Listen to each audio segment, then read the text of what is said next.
This is Brass Tacks. I'm Zaka Jacob. Continuing coverage here on the show on this developing story, clashes between Indian and Chinese troops that happened on the 9th of December. Now, according to top army sources, Indian and Chinese troops had a brief clash. This was at the line of actual control in Tawang in Arunachal Pradesh.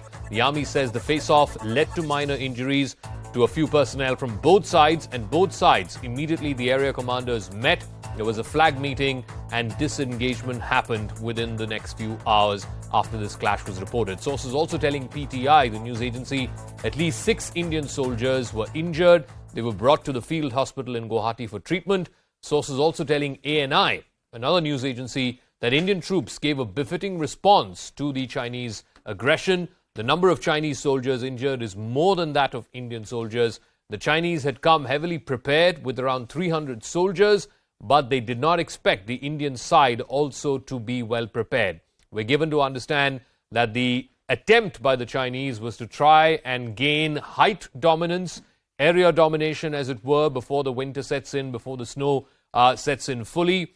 And of course, as you well know, in the upper reaches there in Tawang, it becomes very difficult. Mobility becomes very difficult once the snow sets in. So the attempt was to try and capture height and get height and area domination, but that was thwarted by the Indian side. Let me go across to my colleagues. Akash is joining us live. Abhishek Jha will also be joining us live. Akash, first things first, do we have a sense of what led to this provocation? Was it left to the local commanders there to try and sort out this issue? Was it hand-to-hand combat? Was there any weapon of any nature used? And what are the nature of the injuries sustained by soldiers?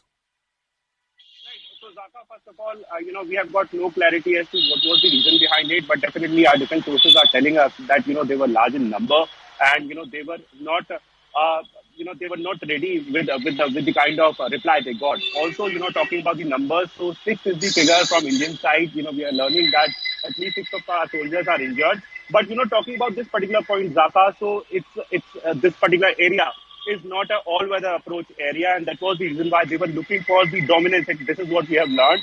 And also, while talking about this particular sector, the eastern sector, so this is the second most sensitive sector, and talking about the point, so we have seen in the past that how China has changed its stance about the claims in this particular area. We have got more than 25 friction points alongside the actual line of control.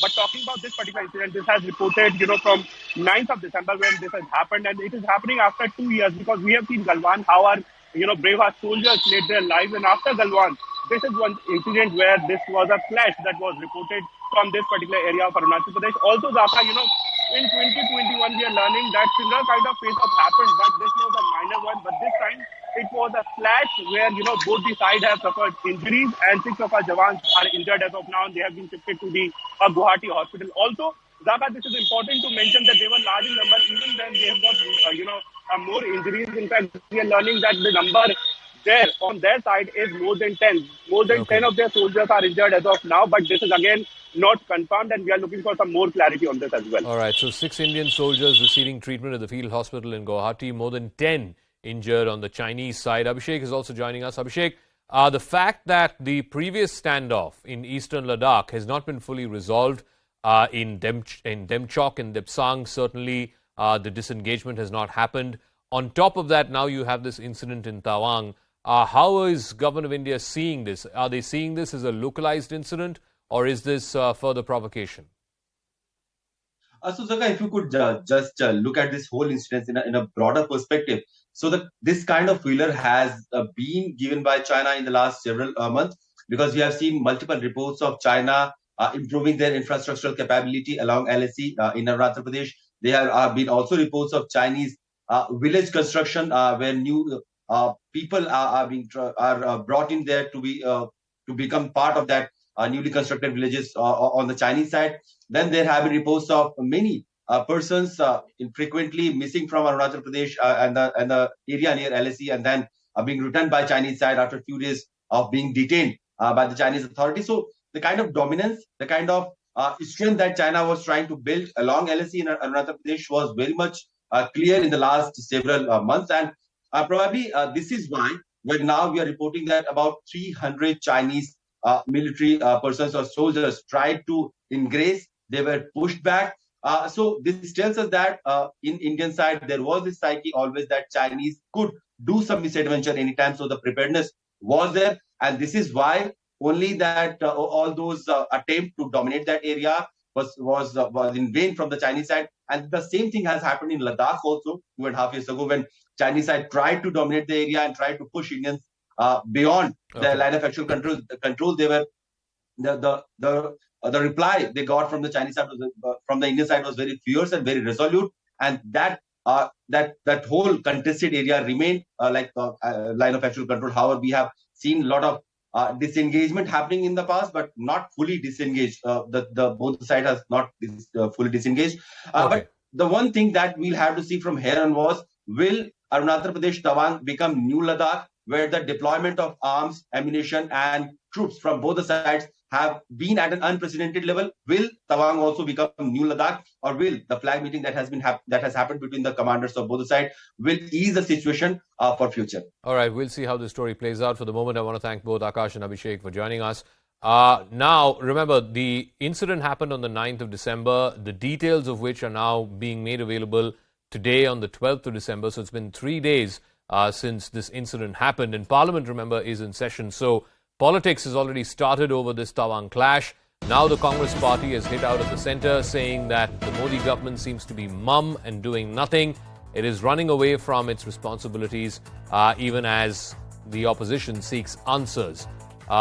In fact, the Congress is likely to also move an adjournment motion to discuss this latest India-China clash that happened at Tawang tomorrow in Parliament. Let me go across first. Let me play out the bite of Randeep Surjewala, Congress leader, and then I'll go across to my colleague Pallavi Ghosh. देश की राष्ट्रीय सुरक्षा से खिलवाड़ हो रहा है और मोदी सरकार चुप बैठी है, अपनी जिम्मेवारी से पीछे हट रही है. Now they are occupying area or attempting to occupy area in Tawang here, Arunachal Pradesh. When will Prime Minister show red eyes to China? Well, will Prime Minister give a befitting reply to China? They can't brazenly occupy our territory. And for Prime Minister to say nobody has come, nobody has entered our territory, only emboldens China to further occupy our territory. We demand, both inside and outside the Parliament, Prime Minister should come to Rajya Sabha and Lok Sabha and reply to the country and to the opposition about the exact position of brazen and illegal occupation of India's territory at different points by the Chinese PLA. Across to Pallavi, my colleague. So the Congress saying that they're going to move an adjournment motion. We heard from Owaisi as well sometime back saying he's also going to move a motion asking for discussion on this issue. What are the chances, though, that the government will do that? Will there be any kind of a statement that will be made by the Defence Minister or the External Affairs Minister? Likely. Obviously, tomorrow I think we can anticipate some kind of a disruption taking place. Also, highly unlikely, Zaka, that the adjournment notice is going to be admitted. Most probably, there could be a statement coming in from the government because that's usually the procedure whenever the parliament is in session. And mind you, when it comes to China and India relations, this kind of a scuffle, this has also been one of the favorite points which Rahul Gandhi himself has been taking up, hitting out often at this government for being weak as far as our foreign policy is concerned, not speaking the truth as far as China is concerned. So I'm sure at one point of time even he's going to be responding or tweeting out on this. But tomorrow in Parliament, certainly in the Congress, along with many other political parties in the opposition spectrum, are likely to push for an adjournment notice demanding a discussion on this. All right, Pallavi, we'll see the political fireworks on this tomorrow if it happens in Parliament.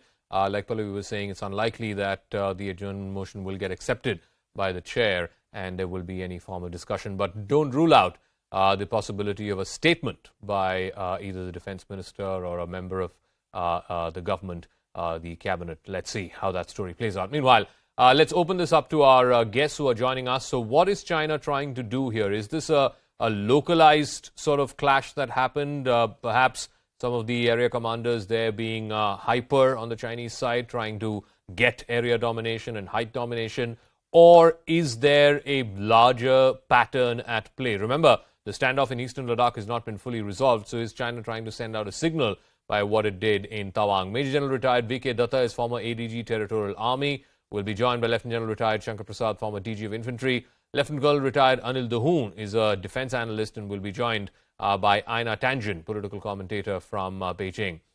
Major General Datta, let me start with you first. We have seen clashes in Tawang in the eastern sector in the past as well.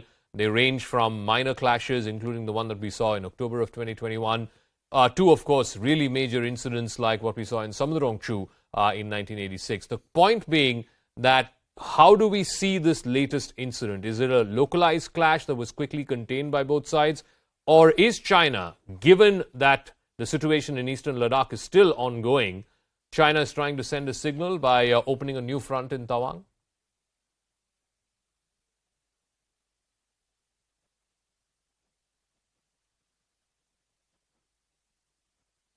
You have to unmute yourself, Major General. You have to unmute your computer.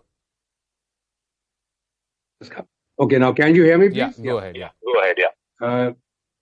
See, after the Galwan incident, the way the Chinese came in and we did a counter mobilization, which actually took the Chinese by surprise. They thought that while the COVID is going on, maybe the Indian army will not be able to mobilize in the manner we did. So that actually surprised them.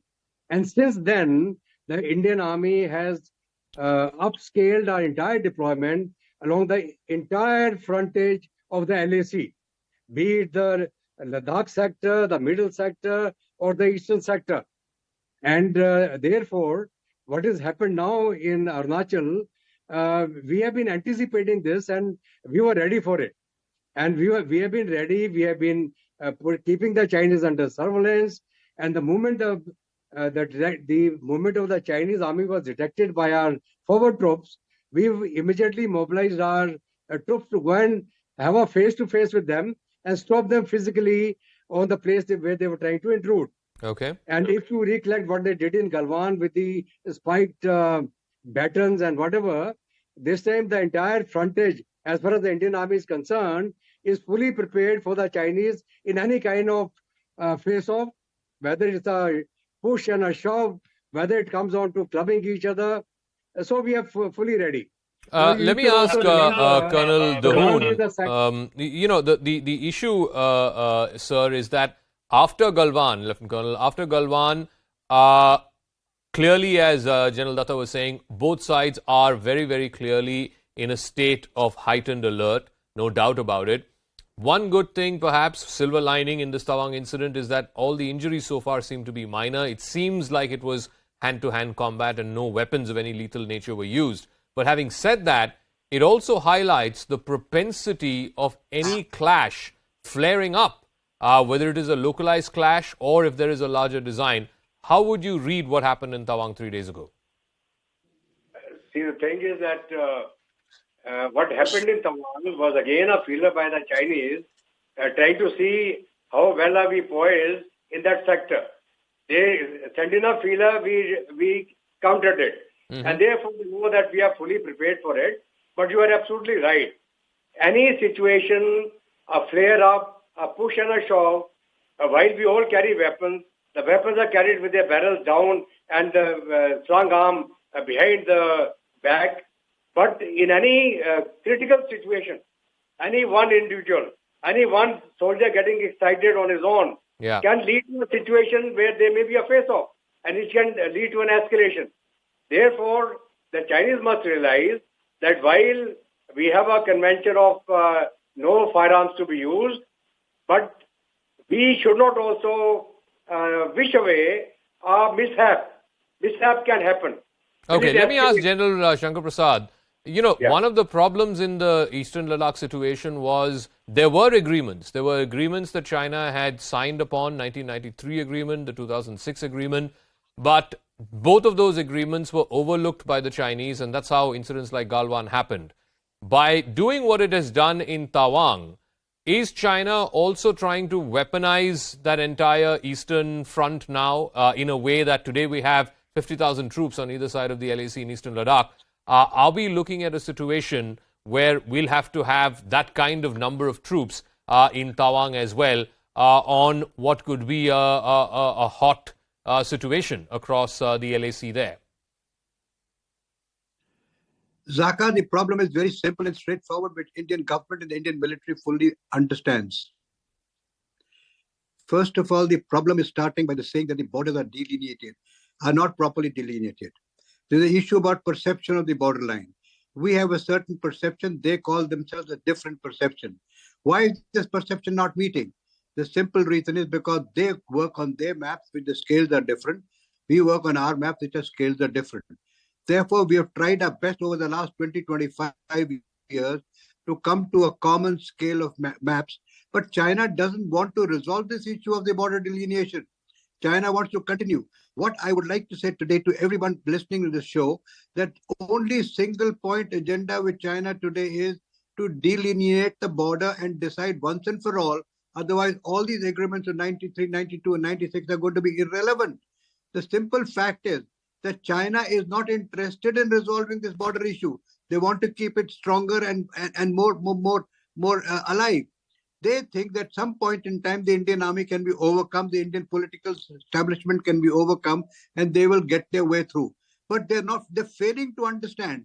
It is not 1962 any longer. Mm-hmm. They've seen what happened at Doklam. They've seen what is happening in Galwan, what is happening in eastern Ladakh, what happened at various places like Kailash Range, like the Pengong Tso Lake, like the DPN. So they think that they can continue to do salami slicing and keep sitting in areas like they've done in the DBO and the Depsang Plains. They think that if we come and occupy a certain area and we claim that to be ours, which is actually not going to ever happen again. So Indian army can do, you see, we must understand that Chinese army is a much, much larger army than us. Indeed it is.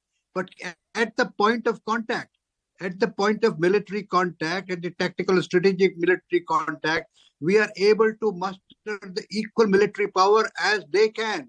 If they can bring X number of artillery guns, so can we. If they bring X number of infantry, so can we. So this wrong perception that the Chinese are carrying post 62 that they can make a bigger army as something that we can be cowed down by. I'm sorry, it's not going to happen any longer. Okay, let me get a view from Beijing as well. Einar Tangent is joining us. Einar, the problem is whether it was what happened in 2020 and that continuing situation there, or right now what is happening in Tawang. And we don't know if this was a localized incident or this could potentially flare up into something bigger. The feeling here in New Delhi is China is unilaterally trying to change the status quo. I'm not going into the reasons for it, but you cannot have a situation where you have boundaries that have not been demarcated, lines that have not been defined, one side unilaterally changing the status quo. That's what China, I'm afraid, seems to have done in Ladakh, in the western sector, and it could potentially be what China is attempting to do now in Tawang, in the eastern sector. Well, it's interesting you bring that point up about unilateral determining borders, because that's what one of your most prominent historians, Nehru, said that is what he tried to do way back then, and which is the source of the conflict today. But in terms of, Beijing, this has not even hit the airwaves. There's nothing on it. I can only find one report by an Indian news source saying that there was, in fact, a clash 3 days ago. From Beijing's perspective, they're not looking for any more conflict right now. The nation is emerging from COVID. There are tremendous amounts of internal focus on that. There's no room or desire to focus on a minor skirmish in an area where both sides admit that the line of demarcation is unknown. But Mr. Tangent, precisely because of that, and there is a view here in India that precisely because of all this, protests that we've seen, fairly unprecedented protests against zero COVID in China, China needs a distraction. The central government there needs a distraction to take away attention from all the bad press it's been getting. And what better diversion than a clash with a neighbor? Yes, if that were true, then it would be in all of the newspapers and news outlets, since the government does, in fact, have a tremendous say in what is put out there. So since the fact that it has not, in fact, been mentioned at all, should give you your answer, just according to your question.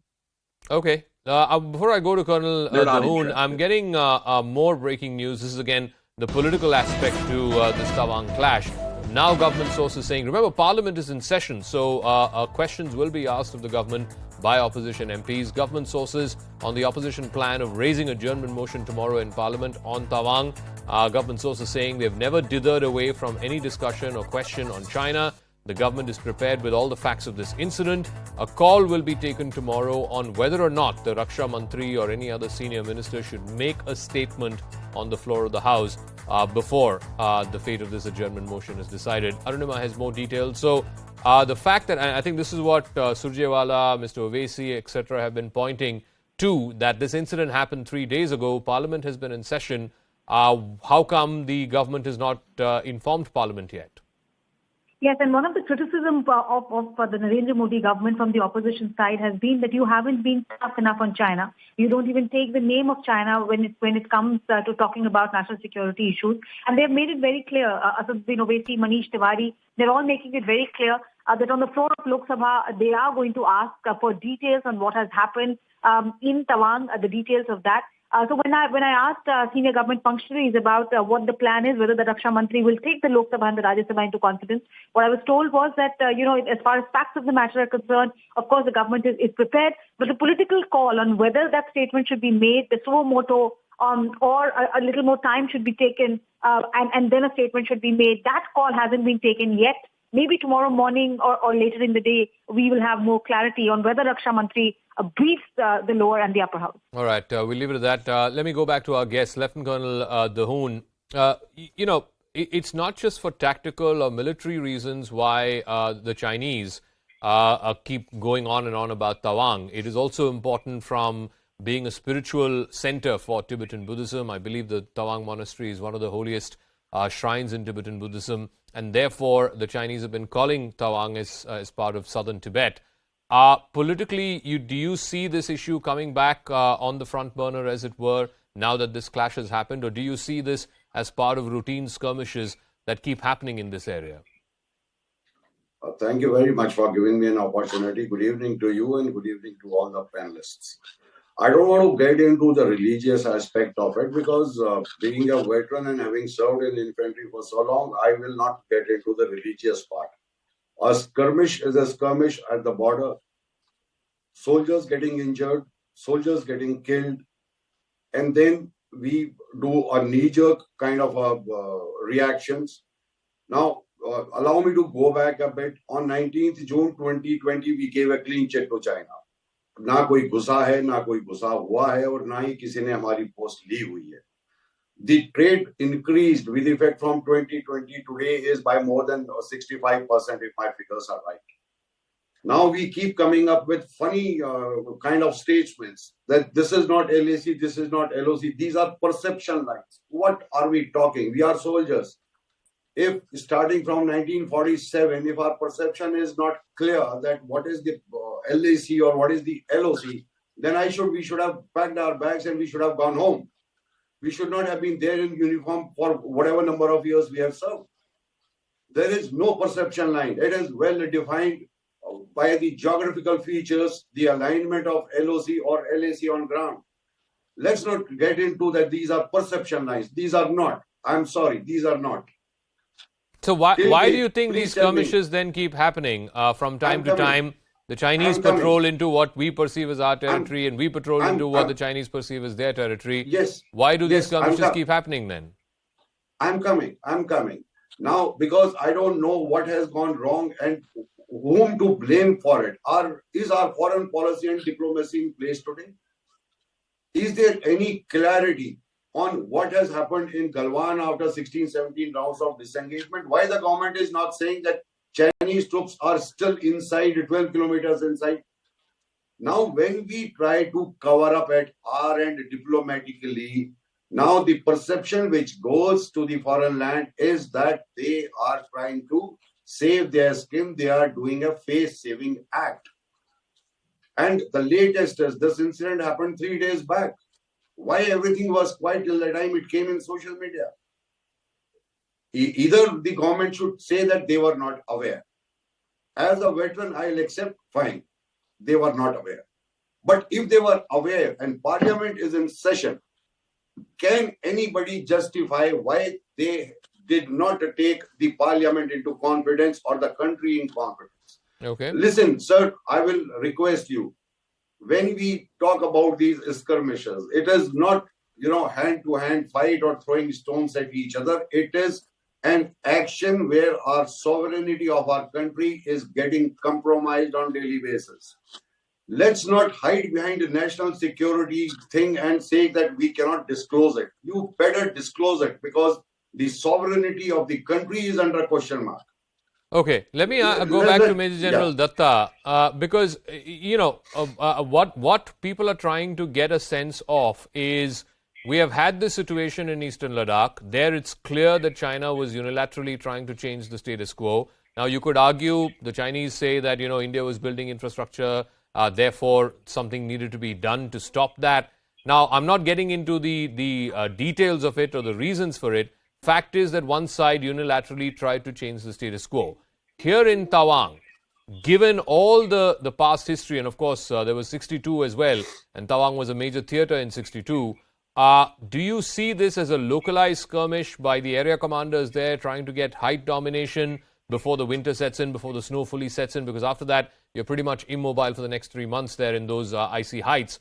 Or do you see this as part of a pattern to try and commit a certain number of brigades here, a certain number of battalions here, in a way that the troops there are kept occupied, the troops there are kept bogged down? You are absolutely right.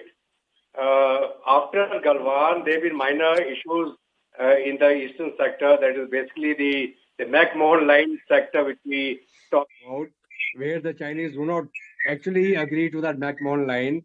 And whatever we have tried to negotiate with the Chinese over the years, exchange of maps, the lines, their maps don't tally with ours, and there will be no final delineation of the border. So Jal Shankar Prasad had very well covered it. We have had number of talks. Their perception doesn't tally with our perception, and Chinese intentionally are not going ahead in resolving this issue of final delineation and making a final permanent international border. Now, as far as the Tawang sector is concerned, it was covered by the other panelists, and you also covered it, that the Chinese claim it as part of the southern, southern Tibet, because of the Tawang monastery and the interrelation of the Dalai Lama and the various places of their religious circuit. So Tawang was a major area of battle in 62. The Bumla Pass coming down to Tawang, then to Sela, then to Bomdila. And we had very bloody clashes in this sector. But you should also remember that after the 1962 clashes, the Chinese withdrew back where they withdrew now. We didn't push them out. So where they are today, they went back in 1962. And thereafter our Indian army went up, and we have occupied the areas which we perceived as ours, and rightly so, is continuing till today. After the Galwan incident, the entire Indian army, the entire sector, whether it is the Eastern Ladakh, the middle, that is the sector of the Uttarakhand, Himachal, and the eastern sector has been boosted up by the Indian army. We are now man to man, force to force. In every area, we are equal to the Chinese. It is not that the Chinese army is larger than us, but General Shankar Prasad said that how many troops they have deployed, how many troops we have deployed to face them. No, how many weapons we have, how many weapons we have. So tactically and strategically, while the Chinese army may be larger, but we are strong. Okay, I want to go back to General Prasad, and I want to focus for a moment about this, not just for military factors, but for non-military factors. We know that the Tawang monastery is very important for Tibetan Buddhists. We know that the Dalai Lama is of an advanced age, and whoever his successor may be, there's also the possibility that Lama could hail from Tawang. The question that's being asked is that the reason why the Chinese have an eye on Tawang and they keep saying that it's part of southern Tibet? In fact, every time a senior Indian government functionary visits Tawang, the foreign ministry in Beijing makes it a point to make a statement about it. So is that also a factor at play here, the geopolitics of the selection of the next Dalai Lama and the Chinese wanting to have a say in it, if you will? Absolutely correct. You hit the nail on the head. I completely endorse your understanding of the situation. Tawang is not only just a tactical feature from the military point of view, it's a strategic objective. The strategic objective encompasses all aspects that you have just covered. It is similar to DBO. Why do they want DBO in Eastern Ladakh? Because they want to connect it to Pakistan through the Siachen Glacier. Similarly here, they want to occupy a strategically, a tactically, and a politically important objective of Tawang. The Tawang, as Datta said, is the next objective will be Sela and then to Bomdila and then to the plains. The objective of China is very clear that if we threaten them here, we will be able to occupy an area which we should be able to influence the Tibetan population. You are absolutely correct. I cannot find any loophole in what you've just said. But the important point is this, that for the last 25, 30 years, we have been talking about in all forums, including international forums, that can we not finally decide on some kind of a perception line being converted into actual international border? The Chinese don't want to do it. The Chinese have got their own reason to keep this thing boiling. And they don't understand that the Chinese army cannot any longer do what they did to us in the 62 operation. They cannot do what they did to us in the political establishment and the diplomatic status that India has got today. They are completely lost in the wisdom that our Chinese military is capable and stronger than the Indian army. Therefore, we'll be able to have our way. It is not going to happen. I think I'll give you the final External Affairs word. Minister is very right in saying that we need to be talking to China to resolve this matter at a macro level. You know, talking about these talks, cannot be the normalized. boundary talks have been stalled, I think, after the 20th round. The special representatives were constituted when Hu Jintao was president of China and Mr. Vajpayee was Prime Minister of India. They've had 20 rounds of talks and it has not made much progress. And the feeling here in India is that's because China wants to keep this power differential going. The longer this boundary is kept contested and there are these skirmishes every once in a while, the Chinese feel that they can keep India in check. Therefore, they have no interest in these SR level talks. No, that's not at all the case from Beijing's point of view. They would very much like India to join in to a new Asian century. The border dispute goes back to the time of Nehru. We could argue the history of it. Obviously, there are those within India who feel that it was Nehru who made a mistake by creating unilateral lines and adopting maps that were drawn by British, who had not even surveyed the area. But at this juncture, the issue is, do you want to solve it militarily or do you want to solve it diplomatically? If you want to solve it diplomatically, you certainly have the wrong guests on. Generals generally favor warfare over talks. So at this juncture, hopefully wiser heads prevail. What is a small incident will simply remain that, rather than being fodder for more jingoistic talk about war. No, but Einar, look, at the end of the day, this dispute has to be resolved over the diplomatic table, and generals will be the first people to admit to that. The issue is not that. The issue is, why have we had 20 rounds of talks and still seemingly no progress? There was an agreement in 2005, which was called the Guiding Principles, which is basically that none of the settled populations will be disturbed. The existing populations will stay where they stay. And we haven't seen China move an inch on those guiding principles, primarily because of Tawang, because they don't want the settled populations in Tawang to be recognized de facto or de jure as Indian territory. Well, they've never been recognized as part of Indian territory. I mean, that's the whole point. That's why it's called the border dispute. So, at this juncture, both sides have different interpretations.